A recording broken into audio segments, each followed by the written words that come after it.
সপ্তম শ্রেণীর সকল ছাত্রছাত্রীদেরকে জানাচ্ছে সিকেবি কোচিং সেন্টার থেকে আন্তরিক শুভেচ্ছা ও স্বাগতম।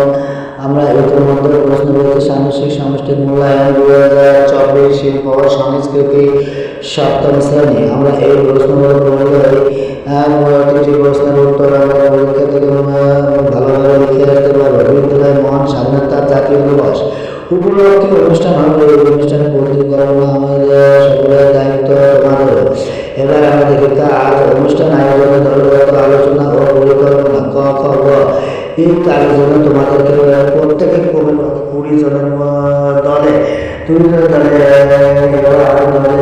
আলোচনায় অংশগ্রহণ করবে এবং পরিকল্পনা দলের সদস্যরা নিম্নোক্ত কাজগুলো কিভাবে করবে তা আলোচনা করে নিজেদের মধ্যে ভাগ করে নিবে। দল নির্বাচনের সময় চেষ্টা সব দল যেন সমান বা কাছাকাছি সমস্যা থাকতে যদি না হয় তাহলে লক্ষ্য রাখবে একটি দলে যেন অত্যন্ত পক্ষে 4 জন সদস্য থাকে। মূলত 3টি দলে ভাগ করা যেতে তোমাদের আলোচনার সাপেক্ষে তোমাদের যে কোনো একটি দল নিয়ে কাজগুলো করতে হবে। এক হচ্ছে অনুষ্ঠান আয়োজক দল, মানে অনুষ্ঠান আয়োজক এইভাবে থাকবে। অনুষ্ঠান আয়োজক দলের মধ্যে একটি পরিকল্পনা লিখবে যেখানে অনুষ্ঠানে একটি নাগরিকের নাম দিবে, অনুষ্ঠান সূচি তৈরি হবে বা অনুষ্ঠানে স্বাগত অতিথিবৃন্দের তালিকা তৈরি করবে। অতিথিদের জন্য একটা আমন্ত্রণ আঁকা লিখতে হবে। আনুষ্ঠানিক পরিবেশনার জন্য ব্যবহার করিবে। তার মানে তোমরা এই প্রশ্নের উত্তরগুলো যথাসময়ে পরীক্ষার আগে একবার দেখে যাও, তাহলে পরবর্তীতে তোমরা প্রতিটি প্রশ্নের উত্তর সঠিকভাবে লিখতে পারবে। তারপরে অনুষ্ঠানে পরিবেশনার জন্য পরিবেশনা করতে হবে তোমাদের একটি, যেমন এখানে অনুষ্ঠান এবং আয়োজক দল অনুষ্ঠানটি পরিবেশনা করতে প্রয়োজনীয় উপকরণের যে তালিকা রয়েছে সেই তালিকাগুলো তৈরি করবে। অর্থাৎ অনুষ্ঠানে আয়োজনের পরিকল্পনা মূল্যায়নের খাতায় লিখবে, তা তোমাদের কোন কাজটি করতে হবে বা আমরা এভাবে দেখতে পারবো। অর্থাৎ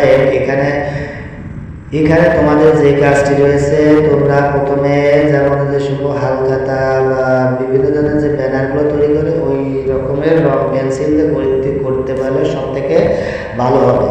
অর্থাৎ এই কাজটি তোমাদের অংশে উল্লেখ থাকতে হবে। অথবা মানে এইটা এই ক অপশনের অথবা আছে অনুষ্ঠান সাজসজ্জা দলের কাজের একটা পরিকল্পনা লিখবে। তার মানে অনুষ্ঠান সাজসজ্জা বলতে কি বুঝেছে, আমরা অনুষ্ঠানে কিভাবে সাজাবো কিভাবে গোছাবো এইভাবে তোমরা করবে।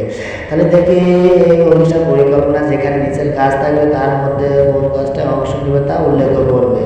প্রথম আছে আলোচনা আঁকা। মহান স্বাধীনতা জাতীয় দিবস উপলক্ষে আয়োজিত অনুষ্ঠান বিদ্যালয় প্রাঙ্গণে গাননা একে সুন্দর করে ছবি তুলতে হবে এবং অনুষ্ঠান আয়োজনকে কেন্দ্র করে শিক্ষার্থীদের নিজেদের পছন্দের মতো ডিজাইন আলোচনা করতে হবে। এই জন্য বিষয়গুলো অনুসরণ করতে হবে। পেন্সিল, কালো কলম, কালো রং ব্যবহার করে আলোচনা করবে। স্কুল থেকে প্রধানত নির্দিষ্ট খাতায় পুরো পৃষ্ঠা জুড়ে আঁকতে হবে। তার মানে তোমাদের বড় যে একটা পেপার দেবে সেই পেপারে তোমরা আলোচনা বিভিন্ন ধরনের নকশা অঙ্কন করবে।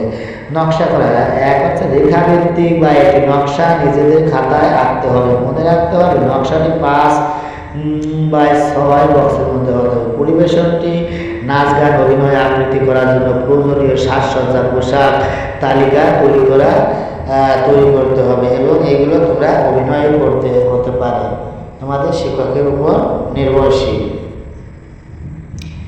এখন আমরা এই যে পরিবেশন করবা, পরিবেশন নাচ গান অভিনয় আবৃত্তি করবা। আবৃত্তি করার জন্য তোমাদের বিভিন্ন ধরনের দেখা যাচ্ছে তালিকাও থাকতে পারে। পরিবেশনের দলে যাচ্ছে কারা পরিবেশন করবে তাদের মধ্যে রয়েছে দলের কাজ একটা পরিকল্পনা লিখবে, তার মধ্যে একটা কাজ তোমার অংশ হবে উল্লেখ্য, অর্থাৎ নাচ গান অভিনয় আবৃত্তি নির্বাচন করা। পরিবেশনে নাচ গান অভিনয় আবৃত্তি করার জন্য প্রয়োজনীয় সাজসজ্জা পোশাক আনবে। অনুষ্ঠান পরিচালনার জন্য একটি সূচিপত্র প্রস্তুত করবে, কে কার পরে কে অনুষ্ঠান করবে।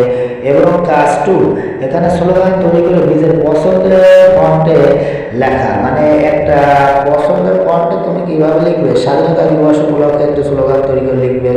অথবা যেমন স্বাধীনতা দিবসের স্লোগানটি শিক্ষার্থীর নিজের পছন্দের মতো যেটা হবে, অর্থাৎ ইচ্ছে করলে বইয়ের কোনো প্রদত্ত ফন্ট লিখে দিতে পারো। এরপরে আছে কাজ 3 আছে দলভিত্তিক পরিকল্পনা উপস্থাপন করবে, মানে দলগতভাবে একটি পরিকল্পনা উপস্থাপন করবে।